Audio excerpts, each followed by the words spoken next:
They whispered behind her back at the VA clinic. Just a librarian, they said. Never served a day in her life. But when the SEAL commander walked in and saw her name tag, he froze. His face went pale because he knew something they didn't. 20 years ago, she had a different name, a different life, and a call sign that still made hardened warriors stand a little straighter.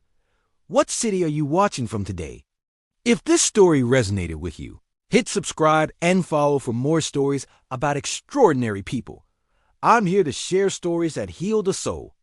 And today's story is about recognition, sacrifice, and the invisible scars we carry. This is a story about Margaret Chen, a woman whose past caught up with her in the most unexpected way.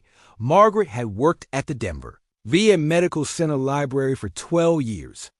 At 52, she wore cardigans with pockets full of bookmarks, kept her graying hair in a practical bun, and knew every veteran's reading preferences by heart.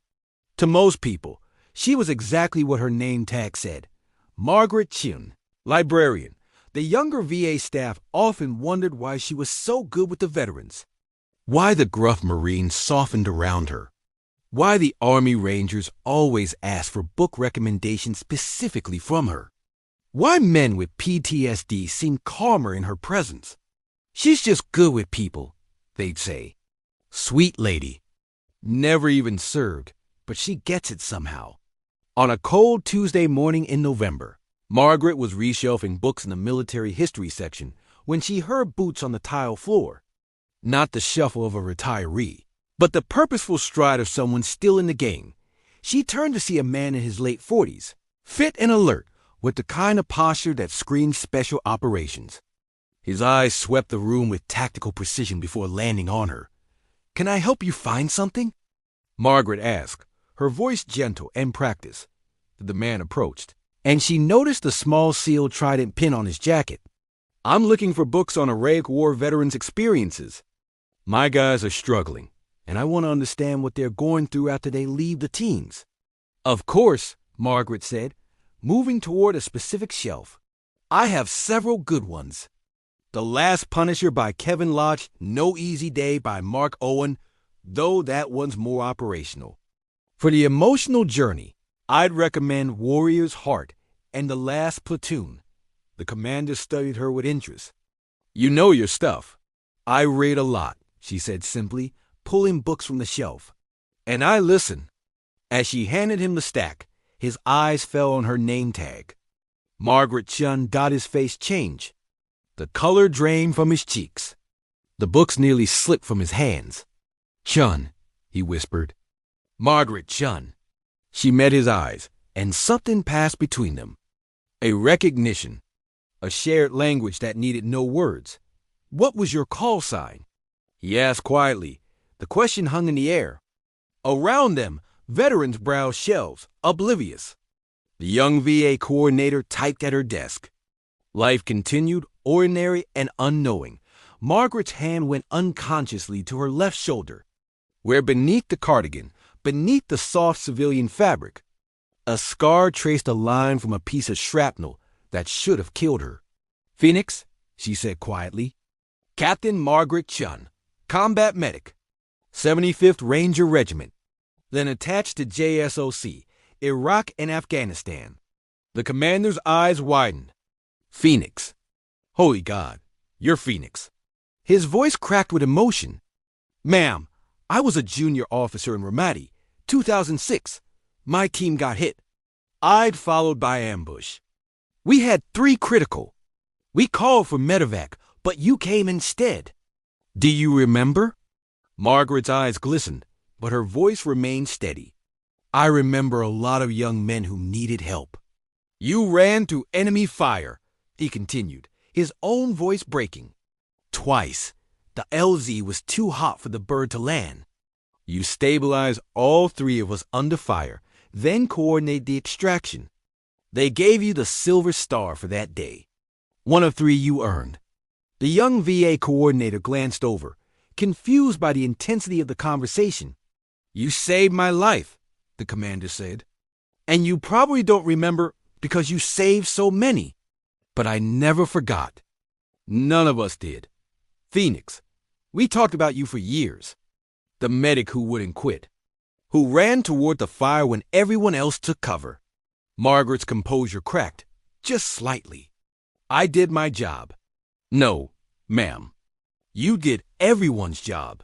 You were a Ranger-qualified combat medic attached to Special Operations for 7 years.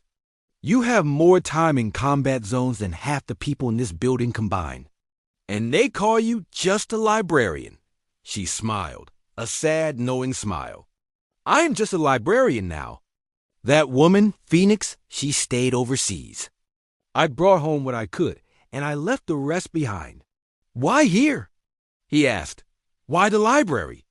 Because books don't scream in the night, Margaret said softly. Because stories heal. Because these men and women who come through those doors, they need someone who understands.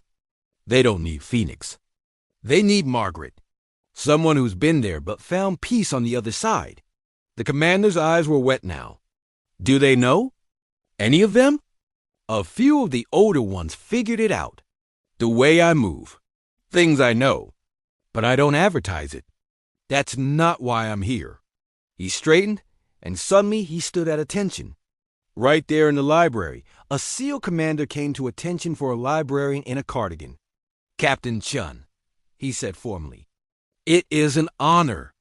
Thank you for your service then. And thank you for your service now. Margaret returned the gesture with a subtle nod, the kind only another service member would recognize. At ease, Commander. And thank you for still being in the fight. As he turned to leave with his books, he paused. Phoenix was never just a call sign, was it? It was what you did. You helped people rise from the ashes. We all rise, Margaret said. Some of us just need more time than others. That's why I'm here. To give them that time. That space. Those stories that remind them they're not alone. After he left, Margaret returned to her cart of books. The young coordinator approached, curious. That seemed intense. Do you two know each other? Margaret smiled. We served in the same war, just different chapters. But you're a librarian. You weren't in the military, were you? Margaret shelved another book. Everyone fights their own battles. Some in uniform, some out of it. The important thing is what we do after the fighting stops. 3 weeks later, a package arrived at the library addressed to Margaret Chen. Inside was a shadow box. It contained a sealed trident, a ranger tab, and a small brass phoenix. The note read, Captain Chen, some of my team members want to volunteer at the VA. They need someone to show them how to serve after service. Would you be willing to teach us? We promise to listen. Respectfully, Commander James Matthews, USN SEAL Team 3. Margaret placed a shadow box on her desk, visible to anyone who visited.